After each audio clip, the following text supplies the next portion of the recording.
So you've been doing it for now 7 or so years. 7-ish years. 7-ish years. And you moved from another country, like started completely fresh. What kind of advice would you give to other potential founders or people thinking about companies who are especially immigrants and thinking of navigating this big tech world? Yeah, like advice about starting a company, finding. Should you start a company or not? Yeah, we are assuming people would want to start companies. If you're asking that question, you should. Yeah, totally. You're in a world of pain otherwise. But like let's say people people want to start companies, but they don't know where to start. They have no background in starting companies. They have no network. How do they think about it?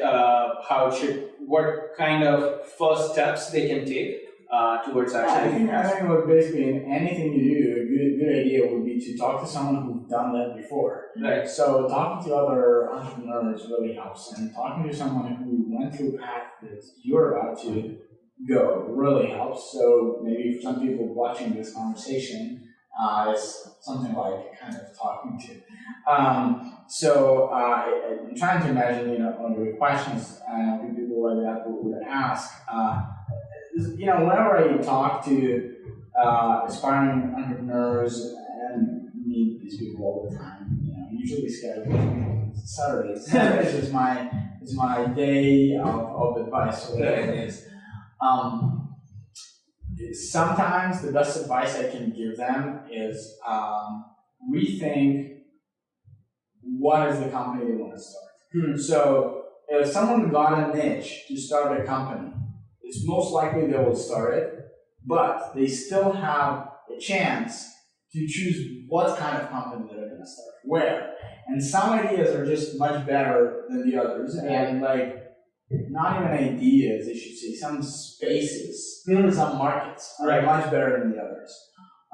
And if someone comes to me with an idea, and I know that there's lots of stuff being done, and there's crazy war going on there, and lots of big companies with a lot of money struggling really hard to do something, going into that war is pretty much a disaster, and I would not recommend doing that. But I could try to guide the entrepreneur to where the areas where there's not as much competition, where there's not as much innovation, where you can really make a difference and contribute, and where you can see the path and where your expertise is and so on.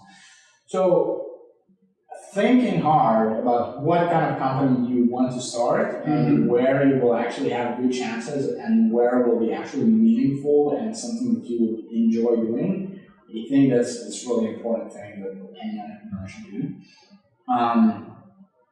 And then, if your decision is to move to the US from another country, why would someone be doing that? Well, probably because their market is here, or maybe because some unique talent is here. But some people do this just because they want to move and live in the US, or people like that. So those are all kind of different reasons, and someone wants to live in the US and then moves to New York and realizes it's really cold. Right.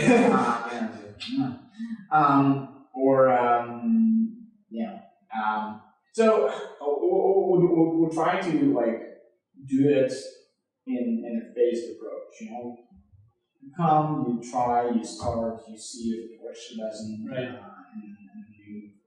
Any last things you wanna? Yeah, well, in terms of advice for new founders that are coming out here, I think you got to be really passionate about what you do and curious and all that. But do your homework and definitely, if you're just starting a company, if you think this is a good way to make money,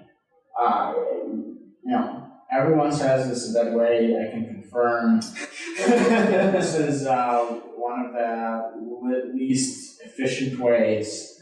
If you basically calculate the mathematical expectation of the amount of money you can make, the probability that you make something on whatever you can make, you'll end up with a pretty small amount. So you probably will be better off doing something else.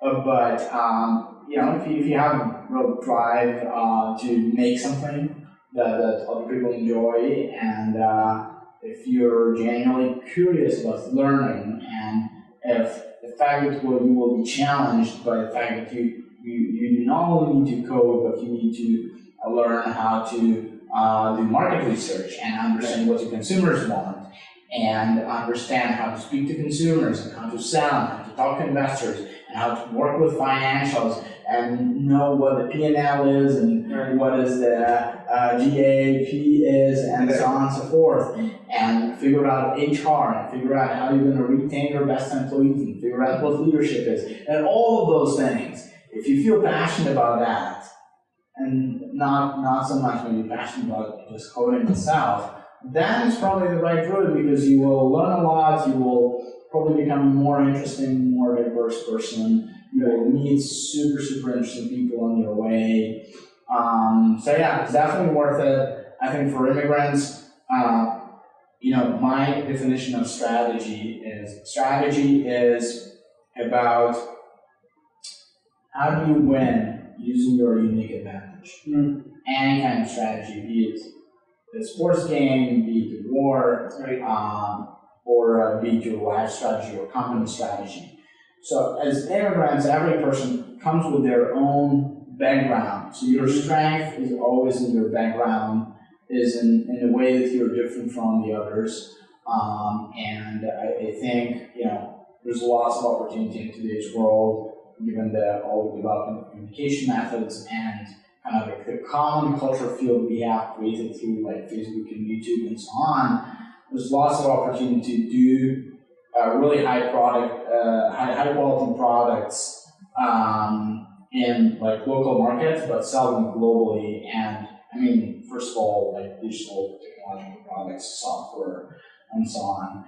And if you do that, basically your cost of production is much lower than if you have a full team here in the States, and then your revenues or the amount of capital that's available for you are on the global scale. So you have advantage there, and the challenge is usually on the product side. So if you are selling to the US consumer, or Chinese consumer, or any kind of consumer from a big market where you were not raised and you don't really know those consumers, being very intimately close to those consumers and having that product manager or product owner feel is super important. It's super important for CEO of any company. And it's not like replaceable. It's not like, oh, we will hire like a VP of product and he'll fix it for us. No, never. CEO is always like the main product person. So that's one of the areas where I would focus on for sure. And usually people within local markets have, I would say from my experience, there rarely can be amazing product managers. So you focus on themselves. So you got to spend time to really understand your consumer and create really great products. So that I guess those are just